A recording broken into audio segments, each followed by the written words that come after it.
সুপ্রিয় শিক্ষার্থীবৃন্দ, আশা করি তোমরা সকলেই ভালো আছো। আমি উর্মিলা গুড়িয়া, প্রভাষক সমাজবিজ্ঞান, চিত্রা মহিলা ডিগ্রি কলেজ, তেরোখাদা, খুলনা। তোমাদের সকলকে আজকের এই সমাজবিজ্ঞান দ্বিতীয় পত্র ক্লাসে আমন্ত্রণ জানাচ্ছি। আজকে আমাদের আলোচনার বিষয় সমাজবিজ্ঞান দ্বিতীয় পত্রের চতুর্থ অধ্যায়ের নৃগোষ্ঠীর ধারণা সম্পর্কে। নৃগোষ্ঠীর ইংরেজি প্রতিশব্দ রেস শব্দটি এসেছে ইতালিয়ান শব্দ রাজা থেকে, যার অর্থ হচ্ছে শিরোনাম। অনেক সমাজবিজ্ঞানী ও নৃতাত্ত্বিক নৃগোষ্ঠীর ইংরেজি প্রতিশব্দ হিসাবে এথনিক গ্রুপ শব্দটি ব্যবহার করেন।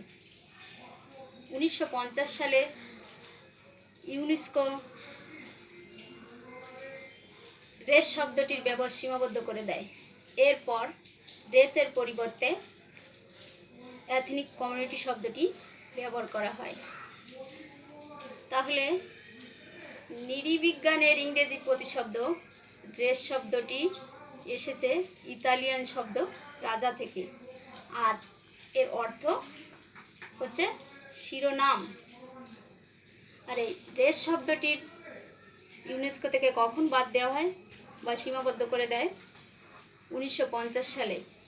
আর এরপর থেকেই রেসের পরিবর্তে এথনিক কমিউনিটি শব্দটি ব্যবহার করা হয়। এখন আমরা আসি নৃগোষ্ঠী কি। নৃগোষ্ঠী বলতে মানব প্রজাতির এমন এক উপবিভাগকে বোঝায় যার সদস্যবৃন্দ উত্তরাধিকার সূত্রে দৈহিক বৈশিষ্ট্যের অধিকারী। এভাবে প্রত্যেকটি উপবিভাগ এক একটি নৃগোষ্ঠী এবং ভিন্ন ভিন্ন বৈশিষ্ট্যের অধিকারী। আমি আবারও অন্যভাবে বলবো, নৃগোষ্ঠী বলতে এমন এক জনগোষ্ঠীকে বোঝায় যারা ভৌগোলিক কারণে একটু পৃথক এবং বংশানুক্রমিকভাবে একই প্রজাতির। নৃবিজ্ঞানীদের মতে আদিম যুগে নৃগোষ্ঠী উদ্ভাবনের পিছনে তিনটি উপাদান সক্রিয় ছিল। এই উপাদান তিনটি হলো প্রাকৃতিক নির্বারণ, ভৌগোলিক এবং সামাজিক বিচ্ছিন্নতা ও প্রতিবন্ধকতা এবং আন্তঃমিলন। তাহলে এই এই উপাদান তিনটি কি কি? প্রাকৃতিক নির্বারণ, ভৌগোলিক এবং সামাজিক বিচ্ছিন্নতা ও প্রতিবন্ধকতা এবং আন্তঃমিলন। এই তিনটি উপাদানের অব্যাহতি প্রক্রিয়া বিভিন্ন ধরনের নৃগোষ্ঠী সৃষ্টি করেছে এবং এখনও করছে। সাধারণত গায়ের রং, চোখের রং, চুলের রং, দেহের আকৃতি, নাক, ঠোঁট, মাথার আকৃতি ইত্যাদির ভিত্তিতে পৃথিবীর মানবজাতিকে 4টি নরগোষ্ঠীতে ভাগ করা হয়। এই নরগোষ্ঠীগুলো হলো ককেশীয়, মঙ্গোলীয়, নিগ্রয়েড এবং অস্ট্রেলীয়। এই 4টি নরগোষ্ঠী কি কি? ককেশীয়, মঙ্গোলীয়, নিগ্রয়েড এবং অস্ট্রেলীয়। ককেশীয়দের মধ্যে পড়ে পূর্ব ভারতীয়, ভূমধ্যসাগরীয়, আলপাইন, নর্ডিক,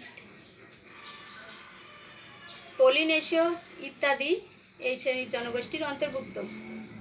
এদের গায়ের রং সাদা, চুল কোঁকড়ানো, ঠোঁট পাতলা, নাক পাতলা ও উন্নত। ককেশীয়দের গায়ের রং সাদা, চুল কোঁকড়ানো, ঠোঁট পাতলা, নাক পাতলা ও উন্নত। এই মঙ্গোলীয়দের মধ্যে পড়ে এশীয় মঙ্গোলীয়, আমেরিকান ইন্ডিয়ান ও ওশেনীয় মঙ্গোলীয় অন্তর্ভুক্ত। এদের গায়ের রং পীতবর্ণ থেকে শ্যামলা হয়ে থাকে। এদের চুলের রং কালো বা গাঢ় বাদামি, নাক মোটা এবং উন্নত। নিগ্রয়েড, এই নিগ্রয়দের মধ্যে পড়ে আফ্রিকান এবং সমুদ্র তীরবর্তী নিগ্রো। এই নিগ্রোদের গায়ের রং কালো। অস্ট্রেলীয়, ইন্দো অস্ট্রেলিয়া এবং জাপানের আইনুদের এই শ্রেণীতে ফেলা হয়। এখন আমরা আসবো ক্ষুদ্র নৃগোষ্ঠী। ক্ষুদ্র নৃগোষ্ঠী কি? ক্ষুদ্র নৃগোষ্ঠী কি? ক্ষুদ্র নৃগোষ্ঠী বলতে এমন এক জনগোষ্ঠীকে বোঝায় যারা নিজস্ব সংস্কৃতির অধিকারী এবং ঐতিহ্যবাহী জীবনযাপন পদ্ধতি অনুসরণ করে এবং একটি নির্দিষ্ট এলাকায় বসবাস করে। এই ক্ষুদ্র নৃগোষ্ঠীর পাশাপাশি এথনিক গ্রুপ, উপজাতি, আদিবাসী ইত্যাদি প্রত্যয় এক্ষেত্রে বহুল ব্যবহৃত হয়। বাংলাদেশে মোট 45টি নৃগোষ্ঠীর বসবাস রয়েছে। এরা প্রধানত বাংলাদেশের 4টি অঞ্চলে বসবাস করে। এই অঞ্চলগুলো হলো উত্তর পশ্চিম, উত্তর পূর্ব, মধ্য উত্তর এবং উত্তরবঙ্গ। এসব নৃগোষ্ঠীর মধ্যে রয়েছে চাকমা, সাঁওতাল, মারমা, খাসিয়া, গারো, মণিপুরি, কোচ ইত্যাদি। এখন আমরা নৃগোষ্ঠী চাকমাদের জীবনধারা সম্পর্কে আলোচনা করব। চাকমারা অন্যান্য নৃগোষ্ঠীদের মধ্যে সংখ্যাগরিষ্ঠ। এরা দেশের বিভিন্ন বাংলাদেশের পার্বত্য চট্টগ্রাম, রাঙ্গামাটি, খাগড়াছড়ি, চট্টগ্রাম সহ রাঙ্গামাটি, খাগড়াছড়ি জেলাগুলোতে বসবাস করে। এছাড়া ভারতের ত্রিপুরা, মিজোরাম ও অরুণাচল প্রদেশে এদের বসবাস করতে দেখা যায়। তাহলে চাকমারা বাংলাদেশে কোথায় কোথায় বসবাস করে? রাঙ্গামাটি, খাগড়াছড়ি ও বান্দরবান জেলা, এবং ভারতের ত্রিপুরা, মিজোরাম ও অরুণাচল প্রদেশে এদের বসবাস দেখা যায়। চাকমাদের নামকরণ। চাকমা জনগোষ্ঠী, চাকমাদের বৃহত্তম গ্রামীণ জনগোষ্ঠী নিজেদেরকে চাকমা হিসেবে পরিচয় দেন। চাকমাদের মধ্যে শিক্ষিত যুবকেরা অনেকেই চাকমা পরিবর্তে চাংমা হিসেবে পরিচয় দিতে আগ্রহী। ব্রিটিশ জনপরিসংখ্যানবিদ স্যার হার্বার্ট ও ব্রিজলের মতে ব্রহ্মসার শাক বা শেখ জাতি থেকে চাকমাদের উৎপত্তি। অনেক চাকমাদের মতে তারা আরাকানের চম্পকনগরের বাসিন্দা। আবার অনেকের মতে তারা উত্তর পশ্চিম ভারতে। অনেকের মতে এই নগরটির অবস্থান সম্পর্কে অনেকে বলেন এটি উত্তর পশ্চিম ভারতে, কারো মতে উত্তর পূর্ব ভারতে, আবার কারো মতে এটি ছিল হিমালয়ের পাদদেশে। এই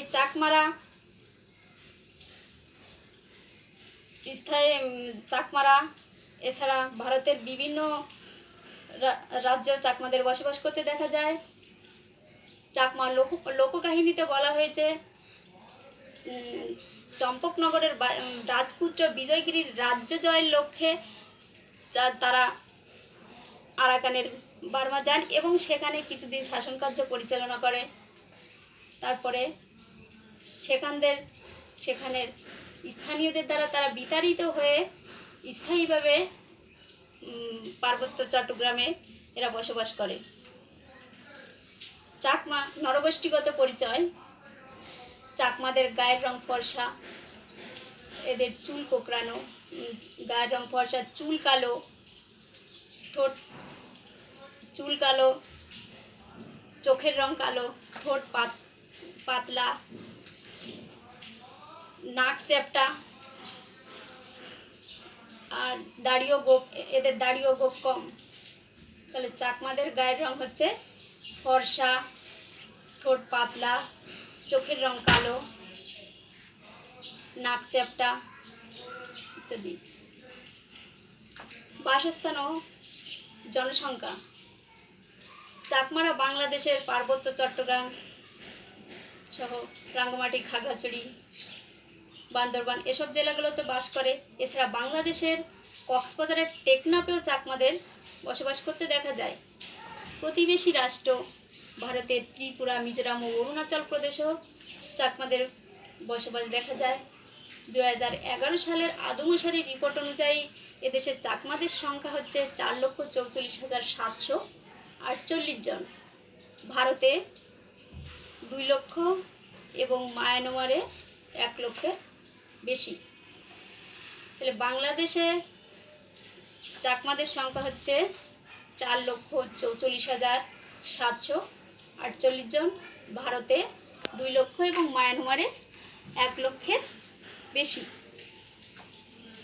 চাকমাদের সামাজিক সংগঠন। চাকমা সামাজিক সংগঠন।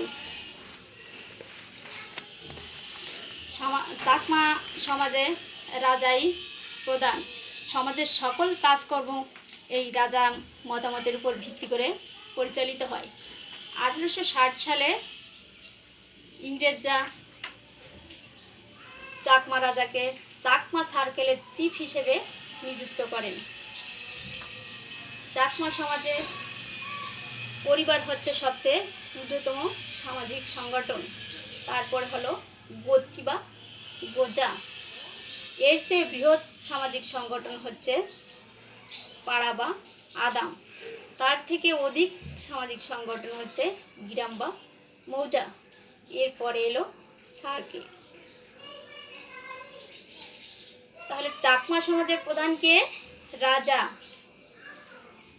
আর চাকমা সমাজের সবচেয়ে ক্ষুদ্রতম সামাজিক সংগঠন হচ্ছে পরিবার, আর এর থেকে বড় হচ্ছে গোত্রী বা গোজা, এবং তার থেকে অধিক বড় হচ্ছে গ্রাম বা মৌজা। চাকমাদের ভাষা।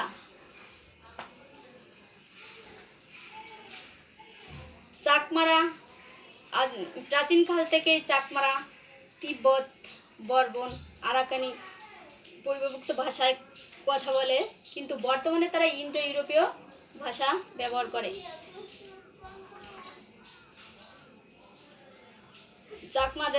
চাকমারা লেখার কাজে বাংলা হর্ন ও ব্যবহার করে। তাহলে চাকমাদের প্রাচীনকালে কী ভাষা ব্যবহার করতো? তিব্বতী, বর্মন পরিবারভুক্ত আরাকানি ভাষা। বর্তমানে তারা কোন ভাষা ব্যবহার করে? ইন্দো ইউরোপীয় ভাষা। আর তারা লেখার কাজে কি ব্যবহার করে? বাংলা হর্ন। চাকমাদের বাড়িঘর। চাকমারা মাটির নিচে থেকে 6 ফুট উপরে মাচা তৈরি করে ঘরবাড়ি তৈরি করে। এই ঘরগুলো কয়েকটি কামরায় বিভক্ত, এবং এই ঘরে ওঠার জন্য মই ব্যবহার করা হয়। চাকমাদের গ্রামগুলো নদীর তীরে খোলামেলা জায়গায় গড়ে ওঠে। পাহাড়ের পাদদেশে চাকমাদের ঘরগুলো দেখতে খুব সুন্দর। তাহলে চাকমারা মাটির নিচে থেকে কয় ফুট উপরে ঘর তৈরি করে? 6 ফুট, এবং এই ঘরগুলো কয়েকটা কামরায় বিভক্ত, এবং এই ঘরগুলোতে ওঠার জন্য তারা মই ব্যবহার করে। ধর্মীয় বিশ্বাস। চাকমারা প্রধানত বৌদ্ধ ধর্মাবলম্বী। সমস্ত ক্ষুদ্র নৃগোষ্ঠীর মধ্যে কেবল তাদেরই পবিত্র ধর্মগ্রন্থ রয়েছে পালি, যার নিজস্ব ভাষায় লেখা।